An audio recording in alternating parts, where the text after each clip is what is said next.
Rick Horrow, keeping score. We got so much more. Obviously, the business of sports is really important, but now we cross over because we've got a guy who was one of the best 15 guys on his team at Stanford. We'll talk about that in a second. And a Harvard Law buddy of mine, and an NFL executive non-parole.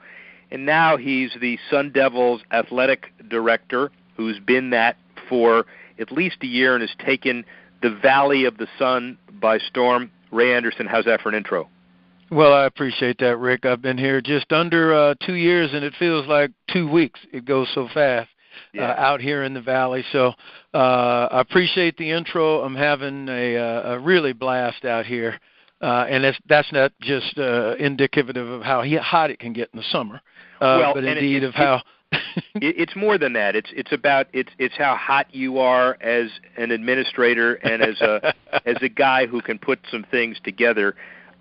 You transcend the mission, obviously, a 3-year football letterman and a 2-year baseball letterman at Stanford, all-league high school quarterback and shortstop. We don't need to get into that. J.D. Harvard Law, we will get into that because that's where I first met you. But obviously, B.A. political science at Stanford, well-equipped for the diversity at hand. When you started in a law firm in Atlanta, did you ever think you were going to end up where you are? You couldn't have envisioned the path that I traveled. Always exciting, sometimes scary, and because I was a little more risk-oriented than maybe my lovely wife Buffy would have liked at times. But we made our way, but no, I couldn't have envisioned being an athletic director at an institution of this caliber, nor could I have envisioned working with the Atlanta Falcons, and then after that with the league office. You just kind of don't think, at least I didn't think that way. I thought I'd be a sports lawyer, maybe an agent, maybe involved with sports, but not at the fortunate capacity in which I've been able to serve. So, no, Rick, I could not have envisioned all this, and I got to tell you, I'm the luckiest and probably the happiest guy in the Valley. You're one of the few people, luckiest and happiest, and you lend a smile to everybody who's around. And the Valley, you have pretty interesting company. We've had Jerry Colangelo on the show and the Bidwells and all, and you are certainly of that group. You know, the interesting perspective on all of this is how people evolve. In '87, you went over to the dark side, AR Sports, specializing in NFL coaches and players and major league players, and then you merged your agency with Octagon in '01, and I only kid about the dark side. There are very few people who actually come in on the management side, go over to the labor side, and come back over. How easy was that? Well, it wasn't easy, but I'm telling you, it was kind of circumstances in life present themselves, and then you have to make a determination that, you know what, I have an interest in that, and so I'm going to be willing to get out of my comfort zone and go for it. So going back and forth at times in some people's minds may have been considered a little foolhardy, a little dangerous, but it was something that just always for me felt right, and if it feels right, then, you know, at least my belief is then you take a real shot at it, and fortunately things have worked out. But I got to tell you, Rick, the diversity of experiences have really always helped me in the next position, because you get a chance to do the proverbial understand what the other person in the other set of shoes is feeling like, be able to have a perspective that says I can really legitimately, objectively look at both sides, management, labor, or anywhere in between. So those experiences collectively have really served me well, and I got to tell you, it's really, I think, a plus in what I'm doing now as an athletic director at a Power 5 conference at ASU. We'll get into that in a minute, but do you think you were a better Falcons administrator and NFL executive because you had been an agent? I don't think there's any question that helped me, because I could understand what players and what their families and what their agents and what their support group were thinking and going through. So I had a sense of understanding, and at the appropriate times, very frankly, compassion about what was going on in those lives, that I think helped me be a better executive at both the club level and the league office level. Ray Anderson, athletic director. Excuse me. vice president for university athletics and athletic director at Arizona State University. Does the same thing, got a great title.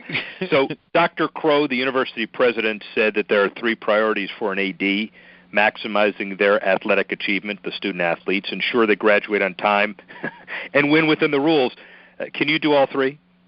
Absolutely, you can do all 3. And the other charge is to really advance and build affinity, which means you got to go out and not with your own alumni and current donor base, but with non-alumni and alumni and non-alumni who have not essentially been very attached to the program. Figure a way to articulate a vision that allows them to feel ownership and want to engage with the athletic programs, and at the end of the day, then financially support us. So affinity building is a big part of the charge here, in addition to the other things you mentioned, Rick. Affinity building, but also facility building or facility development, which is an important part of affinity building. And so I assume that you're not just proud of the big guys, the football and basketball guys, but the facilities as it relates to baseball and all of the other amazing sports that ASU does. Absolutely, because you have to acknowledge that football is really the revenue driver, and in some cases basketball will help, very frankly, support the other sports. But the fact is that the intercollegiate experience in college is so important that all the sports matter, and the Olympic sports, while they may not support themselves financially, they are so critical to the overall experience for the student athlete and the university at large that you have to be serious about those programs. So our facilities with our Olympic sports need attention, and so if it's swimming and diving or volleyball or sand volleyball or softball or gymnastics, you got to make a commitment to have top quality facilities, and we are underway in earnest with that here at ASU, and I'm really proud of the fact that we're not just a football, basketball university. We really believe in expanded Olympic sports because of the importance they serve the overall community. And here's a context of a friend. I know we're not supposed to talk about it, but I end up going to the first half of the Washington game, and I leave when you're 17 points behind and you end up winning. So I know I'm not invited back, but that's okay. You're always welcome. That had nothing to do with you being there or not being there. That was the schizophrenia of our team that particular day, but I'm glad we prevailed. So you're welcome anytime, because it was the ultimate outcome that mattered, and you were there, and we appreciate it, and you're always welcome here. Well, you know that. Yeah, I appreciate that, of course. But a segue into kind of college football, and we'll work backwards. You're in a unique situation in the Valley. We're airing this over the next few weeks, where you have your team at 6-6 in the Motel 6 Cactus Bowl, which is, you could argue, a poster child for too many bowls, but I know you have a very specific opinion that I share on that. And then, a few days later, the national championship in the Valley. Interesting perspective on both sides. Sum up the bowl season from both of those perspectives. Well, certainly we're proud, and this Valley has shown that it can handle any major event. So having the College Football Playoff Championship here is a natural for us. The Motel 6 Bowl, which is going to be played at Chase Field down the street from us, is one of the mini bowls. Honestly, you can call it a mid-tier bowl. There's an argument that a 6-6 team is barely meriting a bowl appearance, and there's some discussion that I guess we had a couple 5 and 7 teams that ended up in bowls. So you may argue that there are too many bowls these days. That's an argument for another day. What we will tell you is that we're going to go to the Motel 6 Bowl, the Cactus Bowl downtown. It'll be like a home game, hopefully beat West Virginia. But I think there's going to be a real discussion amongst all the powers that be going into next year as to whether or not, very frankly, there are just too many bowls, and I wouldn't be surprised if there was a rollback on some of the number of bowls. That's an interesting perspective, because the takeaway that I've heard on the 5 and 7s, the San Jose State, Nebraska, Minnesota, is that if you're allowed to make the choice among the 5 and 7s, which are not bowl eligible normally, but you're basing it on APR, that's not a bad way to inject APR into the system from a leverage perspective. What do you think? Oh, I agree completely because, if you're going to be serious about the academic component, then I certainly believe that the academic achievements of the team should be the priority consideration when you have to dip down into the 5 and 7 one-win column scenario. So if you're going to break the tie, break it on academic achievement, I think that was the most sensible thing to do. So I supported that wholeheartedly. And I'm a member of the new football oversight committee, so we talked about this very significantly, and I think that's where the consensus came down, that if you're going to have to make a determination, what matters most, the academic component. So I think that was the right choice. A couple more minutes with Ray Anderson, AD at ASU. Leveling the playing field. I guess you could argue, thanks to in no small part you're a have institution, so to speak. But there are especially when you get out of the Pac-12 and mainly the SEC, and you're in the neverland of the $60-70 million revenue guys as opposed to the $100-120 million, and then you have subsidy issues, deficit issues, allocation among major sports issues. Broadly defined over the next few years, how do you level the playing field? Well, that's going to be difficult, and folks have to really figure out how to generate additional revenue streams to support their programs, be it through philanthropy or creative new businesses that allow you to up your revenues, or new marketing or sponsorship or endorsement ideas.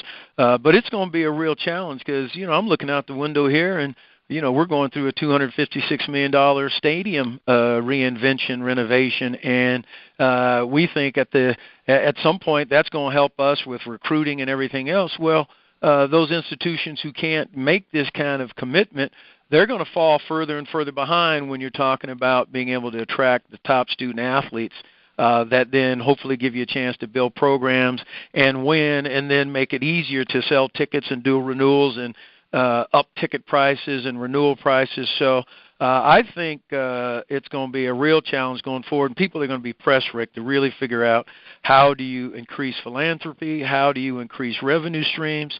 It's going to be a challenge, and I'm concerned about it, and it's not going to be easy. If you, just a hypothetical, and it's purely hypothetical, if Circle K or some Indian reservation or somebody came to you and said, we're going to spend 6 figures and name Sun Devil Stadium the X Stadium, would you do it? Oh, we're under consideration right now. Those are the types of revenue ideas that you have to now start taken very seriously. If, in fact, you want to be able to produce the revenues that allow you to reinvest in your programs, in your facilities. So we're on record as saying, yes, we're going to have a naming rights partnership here with regard to our facilities. And I suspect that there are a number of universities who maybe have hesitated with regard to naming rights are going to be much more open to those potential revenue streams if, in fact, you want to continue to finance athletic programs at the rate that you're going to be required given the change in the landscape. So, we're going to have a naming rights here, just a matter of what it is. Where's the Power 5 go 5 years from now? 2 more playoff teams, 4 more playoff teams? Do they solidify into a larger set of conferences, including the Big 12 with the conference playoff?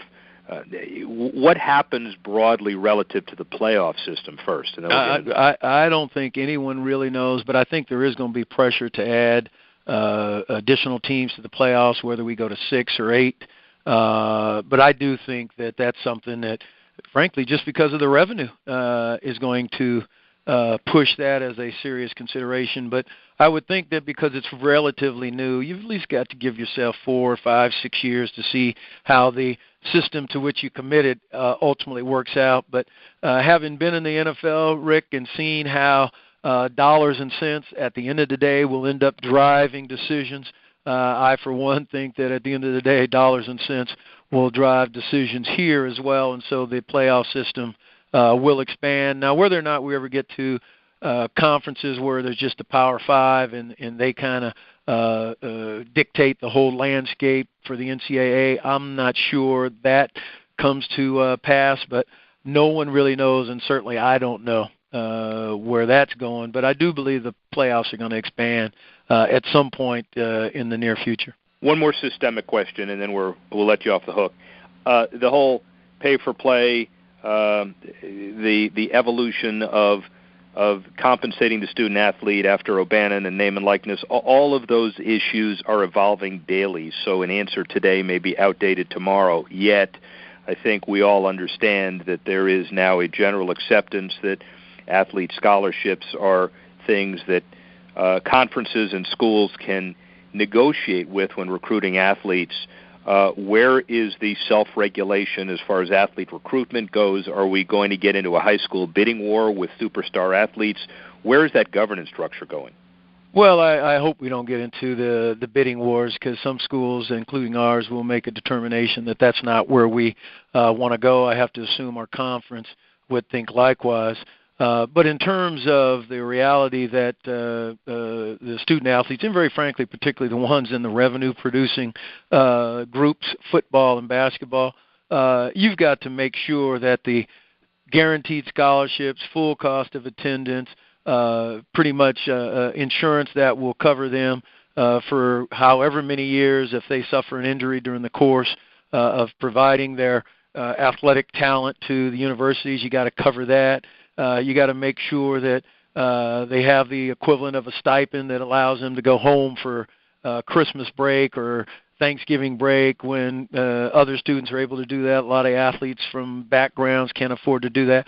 I think you have to provide all of those things in terms of a stipend, but the pay for play, professionalizing, I don't think that's anywhere close, particularly after the decision in the Northwestern case. But I think they've made strides in terms of making sure that some sort of stipend or full cost of being a student athlete is taken care of. You have a magic wand to wave for one institutional change in all of college athletics. What is it?